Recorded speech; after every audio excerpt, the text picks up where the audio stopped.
Okay, so we have a customer here, Drywood Termites. We know this because we have now found some drywood pellets or frass on the window frame. We're also seeing it down here on the floor. And so right now the first thing we do is we look to see where the drywood pellets are. If the customer is able to leave the pellets for you, the inspector, that would be better. It helps you to understand where they might be coming from. Upon doing my examination, you know, like I know they're on the floor, but we also see them here on the windowsill. So we want to check up around here and see. Now, using a very small light screwdriver, I lightly tap or lightly use your finger. Don't use any type of sharp object like a knife that could fold in on your hand and cut yourself. Be very, very careful. But just lightly tap and you may find, where they are feeding. Now I already went through and did a full examination. There's no frass on the top of this portion. So that gives me a good indication there is nothing coming from either this wooden ceiling or behind this wood. I also checked kind of up through here. As you can see, these wooden slats are just covering some more wood, and it's always possible that they could be coming from these openings here. But I would expect to find some wings, it's a little more evidence, but I'm not seeing it. I'm just seeing some dirt, some fuzz, maybe some lint. But I don't see any actual damage. This one's kind of sagging, so I'll take a look at this. And back here, and we just have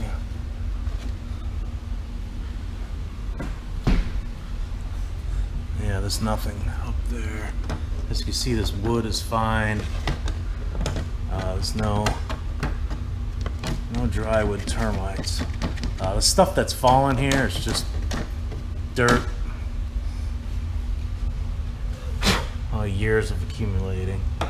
Alright, so second step, I went through and I drilled the top. I tried to drill lower. However, there is a wooden 2x4 beam that's right here, so I had to go up a little further, as you can see over here, to ensure that the chemical is getting up behind the wall.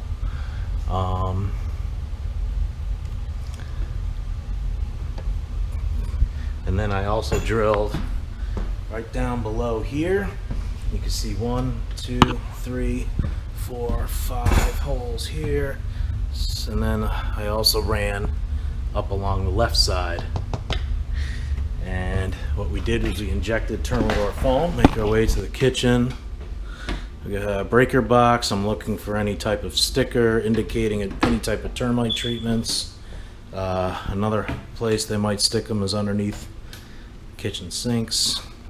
While I'm under here, I'll take a look, make sure we don't have any other surprises. Let's see, what do we got here? Oh, here's a nice area for termites, and this would be the hot water tank. Termites like to be around water. They need a water source. Drywood termites will extract water out of the wood. Subterraneans do need to go back to the soil. And I'm just kind of looking all around, seeing if there's anything obvious. And I do not see anything obvious here. Okay. Check behind the refrigerator. Okay. Alright, let's make our way now to the bathroom. Checking these baseboards. Okay. Underneath the sink, see if there's any problems. And again, drywoods can be very elusive. They could be hiding right behind the wood, and you will never know it unless you're finding some piles of frass. Oh, and the other thing I did not mention, I probably forgot to, is that the indication of wings. Now you see right here we do have some termite wings, and since we have frass on the ground, frass on the windowsill, you know, these are drywood termites. So we did have a drywood termite swarm. You know, the best educated guess is that it did come from this, somewhere along in this vicinity here with this window. So let's go upstairs, and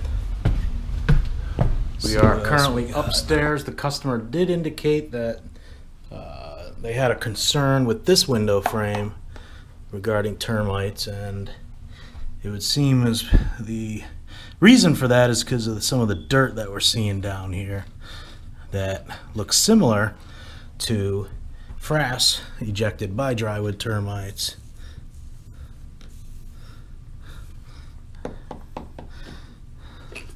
However, I don't see any evidence indicating that. For example, when I rub my finger through this, it kind of smears, indicating there's some moisture in that.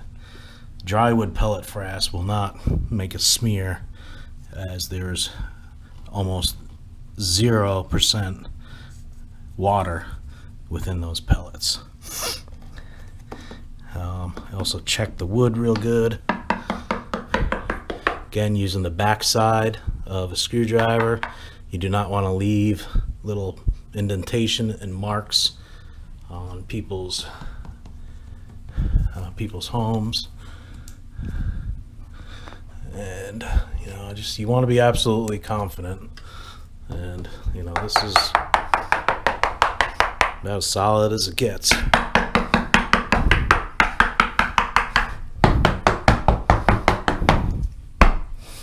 Sometimes you can bang and get the pellets to fall out, so let's give it that test.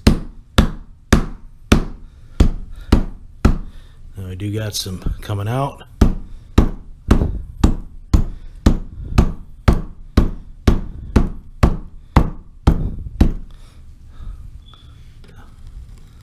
Again, what I'm seeing is just dirt. So there might have been some ants at some point.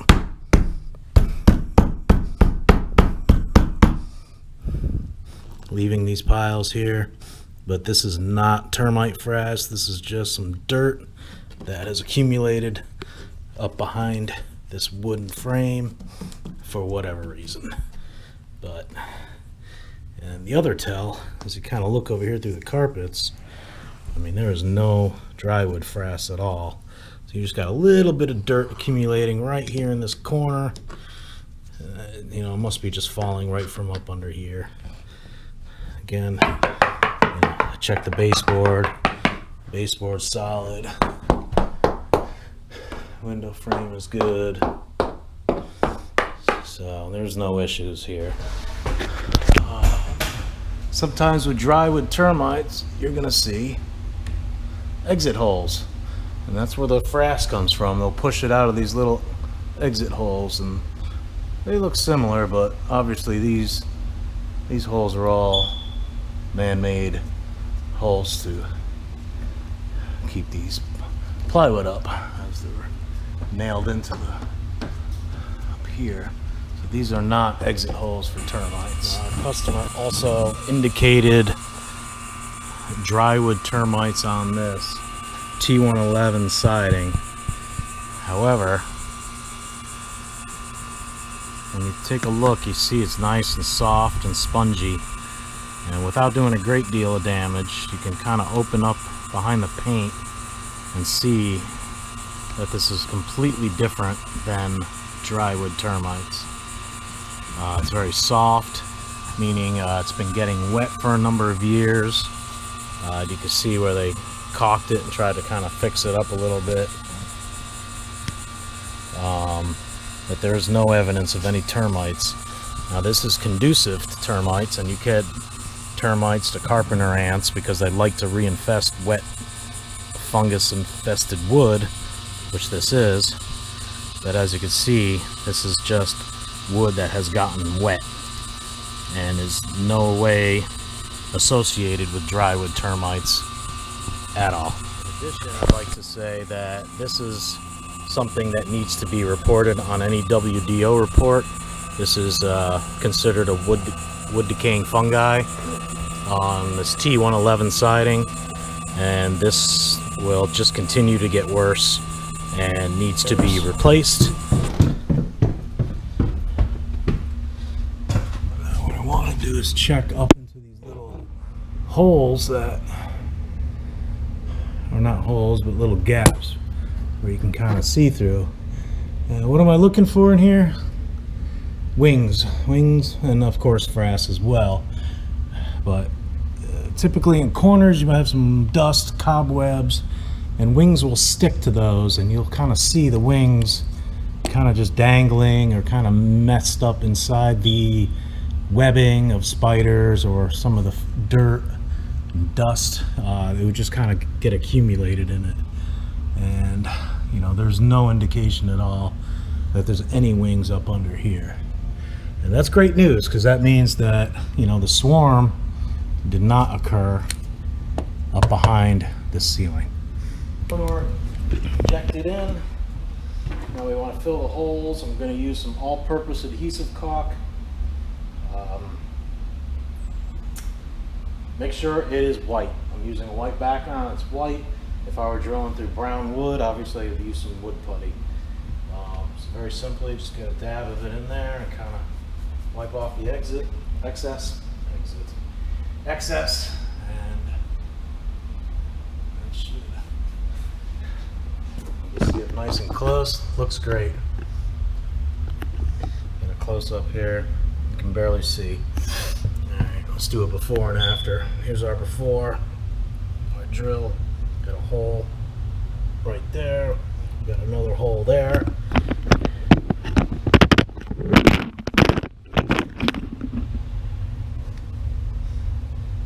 Get a little dab on my finger.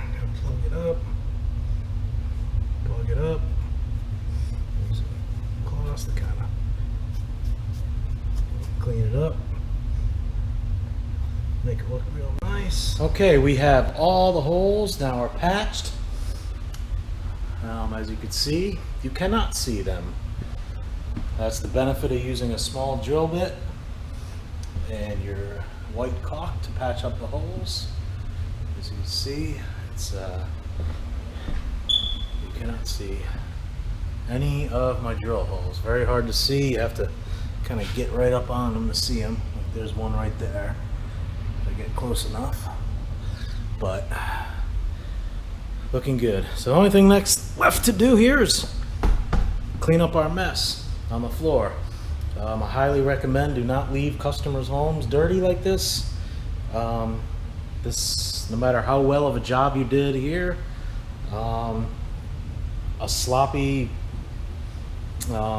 floor left after the job would indicate to a customer that you did a sloppy job. Okay, we got the floor all cleaned up. Vacuum the windowsills of any remaining frass. Again, like I said, this is twofold. We want to make sure that the home is clean when you leave, and you also want to suck up all the drywood pellets just to be able to monitor, you know, to see if there's any more falling down. Now, obviously, vibrations in the house can bring down some of these pellets from time to time. But if you're continually getting large pellets or seeing some exit holes, you know, that's an indication that there still is an active colony. So that's another reason we'd like to have these cleaned up after we leave. Windowsills all nice and dry. We can check back in 2 weeks or a month and you know, check and make sure that we're not having any piles left over. So the home looks clean. And there's just one thing left to do. The last thing left to do is our treatment sticker. It's a notice of spot treatment. Term with our phone, Drywood Termites, the date, and all of our company's information is on here. This is Dan Coffey for Dave's Pest Control. Have a great day.